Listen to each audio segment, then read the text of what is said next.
One campus in Oregon consumes 70 million gallons of water a year just to stay cool. Backup generators stand ready to keep it running 72 hours without the grid. Security rivals a military compound. These are the hidden fortresses behind every search, every stream, every piece of your digital life. How data centers are built, powered, and secured from the ground up begins with one decision most people never consider.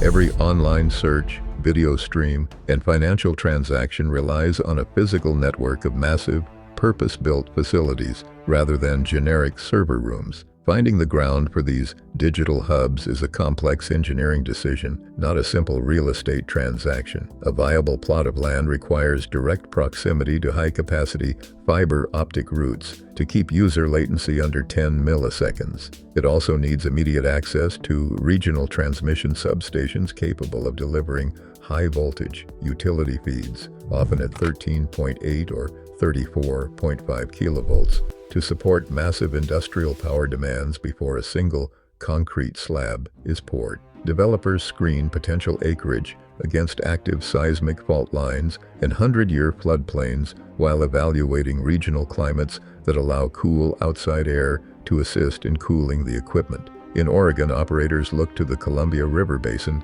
to tap into cheap, abundant hydropower, which supplies more than 40% of the nation's total hydroelectricity. Rural areas provide the vast, flat, low-value parcels needed for multi-building campuses to scale over time. Balancing these strict geographical variables is what transforms raw land into the physical backbone of the global internet. Transforming raw land into a functional data hub begins with a fundamental architectural choice: modular prefabrication or a bespoke site-specific build. Modular designs rely on standardized, factory-built units that are shipped and stacked quickly, prioritizing rapid deployment.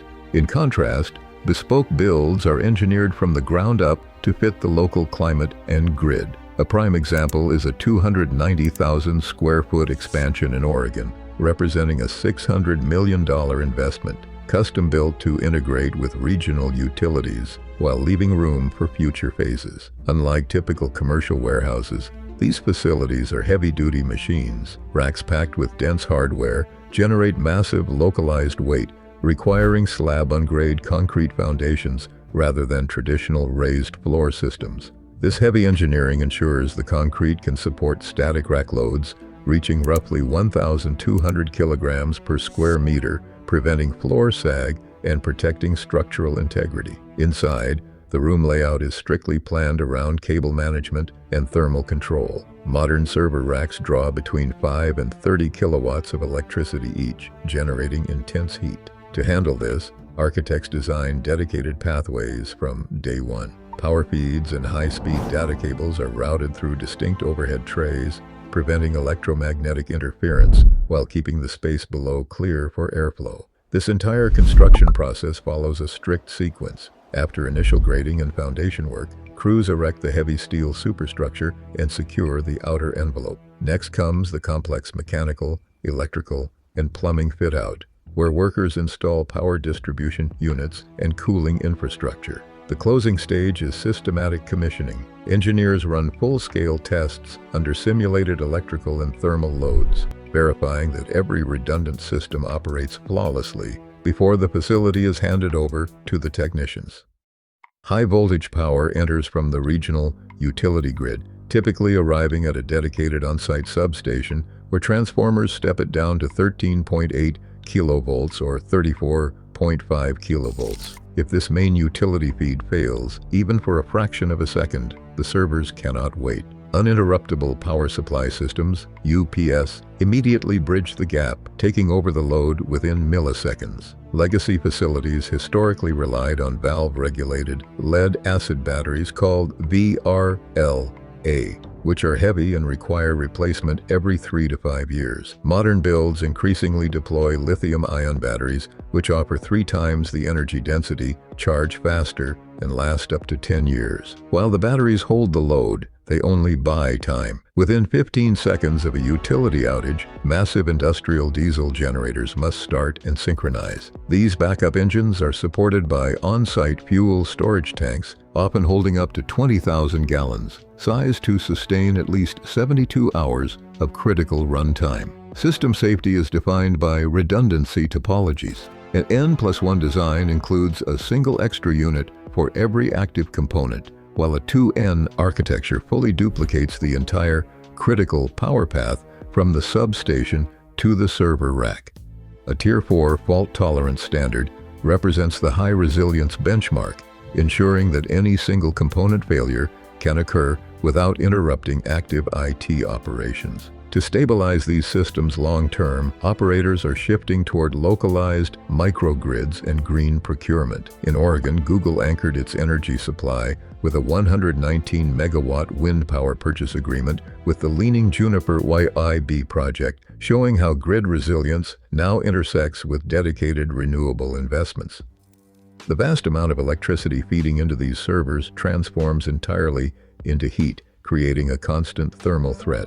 In traditional setups, computer room air conditioning (CRAC) units use refrigerant loops to cool the air directly, while computer room air handler (CRAH) units pump chilled water from massive central plants. To maximize efficiency, operators arrange racks in alternating hot and cold aisles, sealing the spaces with containment panels to prevent hot exhaust from mixing with incoming cold air. This thermal management is measured by Power Usage Effectiveness, PUE, which divides total facility power by the actual IT load. While the industry average sits around 1.6, advanced designs bypass energy-intensive chillers. In dry climates, operators use outside air economizers to pull in ambient air. Meta's Prineville campus uses this approach to achieve a PUE of roughly 1.15, though it requires 70 million gallons of water annually for humidity control, a footprint tracked by the Water Usage Effectiveness (WUE) metric.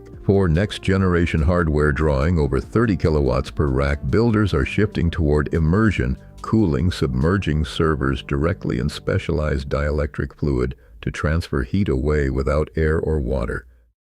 Protecting the data inside these facilities requires a cumulative defense model where no single barrier stands alone. Security begins at the property line with smart fencing, motion sensors, and active patrols. Crossing the perimeter leads to the physical envelope, where access is tightly restricted by automated man-traps, dual-door entry chambers that prevent tailgating. Inside, technicians must pass biometric iris or fingerprint scanners and dual-factor credential checks, with access rights restricted strictly to their assigned work zones. This physical isolation mirrors the digital architecture. Facility control networks remain completely segmented, from tenant data pathways to block logical intrusion. To verify this operational trust, operators enforce background checks for all personnel and undergo annual independent audits to maintain SOC 2 and ISO 27001 certifications.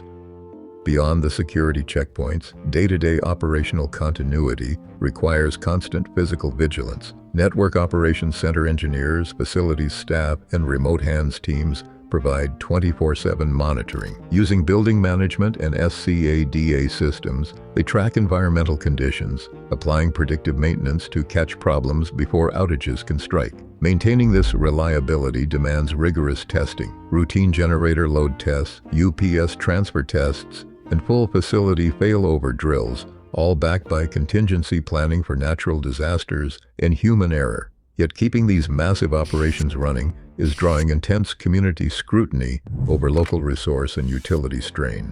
The Dallas water transparency debate eventually forced a $28.5 million water system upgrade to protect the local supply. Simultaneously, tax incentives have sparked sharp local opposition, with critics pointing to a funding loss of $2,764 per student annually. In response, Oregon passed House Bill 4084, enacting a moratorium on new data center tax breaks as communities demand greater accountability from their digital neighbors. As AI demands push our digital footprint to its physical limits, these silent fortresses are shaping the future of global energy. Our virtual world relies entirely on these concrete realities. What are we willing to sacrifice to stay connected? Let us know in the comments.